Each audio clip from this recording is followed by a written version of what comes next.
Hello guys, welcome back to my channel. അപ്പോൾ ഇന്നലത്തെ വീഡിയോയുടെ ബാക്കി വീഡിയോ ആട്ടോ ഇത്. അപ്പോൾ ഉദയം പൂജയുടെ അന്ന് നമ്മൾ കഞ്ഞി വെക്കും. അപ്പോൾ എല്ലാവരും കഞ്ഞി വെക്കുവാണ് കേട്ടോ. ദർശൂട്ടിന് അപ്പോൾ ഒരു ഫ്രണ്ടിനെ കിട്ടിയപ്പോഴത്തേക്കും അവൻ ഫുൾ കളിയായിരുന്നു അവിടെ. നല്ല വെയിലും കൂടെ ആയിരുന്നു കേട്ടോ. നമ്മൾ കാരണം തണൽ നോക്കിപ്പോയി നിൽക്കും, പിന്നെ കഞ്ഞി വെക്കുന്നിടത്ത് കുറച്ച് നേരം നിൽക്കും. അങ്ങനെയാട്ടോ നമ്മളവിടെ നിന്ന് വെച്ചത്. അരിയും പയറും കൂടി വെന്ത് കഴിയുമ്പോഴത്തേക്ക് ഉലുവയും ജീരകവും തേങ്ങയും ഇട്ട് കഴിഞ്ഞാൽ നമ്മുടെ കഞ്ഞി അവിടെ റെഡിയായി കേട്ടോ. താലം എടുത്ത് കഴിഞ്ഞാൽ നമ്മൾ കഞ്ഞി കൊടുക്കുകയുള്ളൂ. ഇതെൻ്റെ 2 ചേച്ചിമാരാണ് കേട്ടോ. ഉദയം പൂജ ദിവസം കഞ്ഞി വഴിപാടിനും താലം വഴിപാടിനുമായി നമ്മളെല്ലാവരും ഒന്ന് ഒത്തുകൂടും കേട്ടോ. താലം നിരത്തി വെച്ച് എല്ലാവരും നിൽക്കുമ്പോൾ ശാന്തി വന്ന് പൂജ തുടങ്ങി താലം പൊക്കുമ്പോൾ എല്ലാവരും കൂടെ താലം പൊക്കും.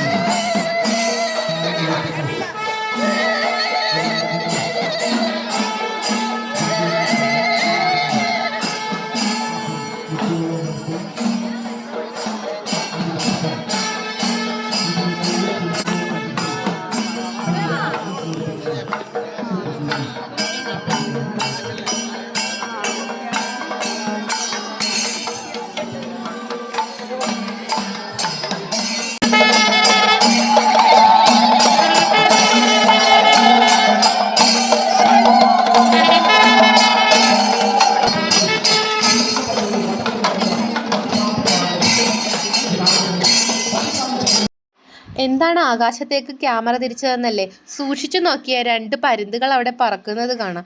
നമ്മൾ ഉദയം പൂജക്ക് താലം പൊക്കുമ്പോൾ എപ്പോഴും 2 പരുന്തുകൾ പറക്കുന്നത് എല്ലാവരും കാണാനായി കാത്തു നിൽക്കുന്ന ഒരു കാര്യവുമാണ്. ഇതവിടെ കഞ്ഞി വെക്കുന്നവര് കഞ്ഞി വഴിപാടായിട്ട് താലത്തിന്റെ കൂടെ നമ്മൾ ഈ കഞ്ഞിയും പൊക്കണം.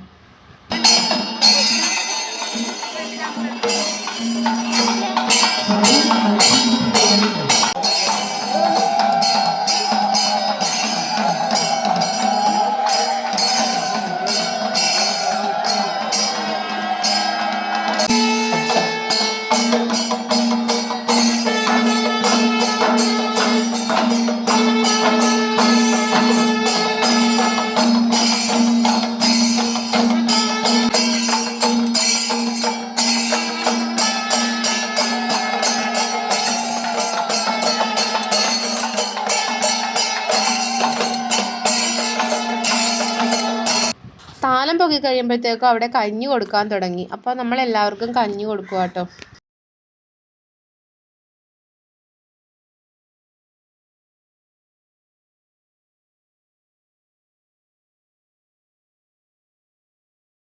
പിന്നെ ഇന്ന് താലം എടുത്തത് അച്ഛനാട്ടോ. താലം കൊണ്ടുവന്ന് വിളക്ക് കത്തിച്ച് നമ്മൾ പൂജാമുറിയിൽ താലം വെക്കും.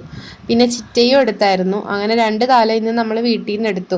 അത് കഴിഞ്ഞ് നമ്മൾ കഞ്ഞി കുടിക്കുകയാട്ടോ. പയറും കഞ്ഞി, പിന്നെ വീട്ടിൽ അമ്മ ഉണ്ടാക്കിയ പുഴുക്കും അച്ചാറും ഒക്കെ കൂട്ടി നമ്മൾ കഞ്ഞി കുടിച്ചു. വീഡിയോ ഇഷ്ടമായാൽ ലൈക്ക് ചെയ്യാനും സബ്സ്ക്രൈബ് ചെയ്യാനും മറക്കരുത് കേട്ടോ.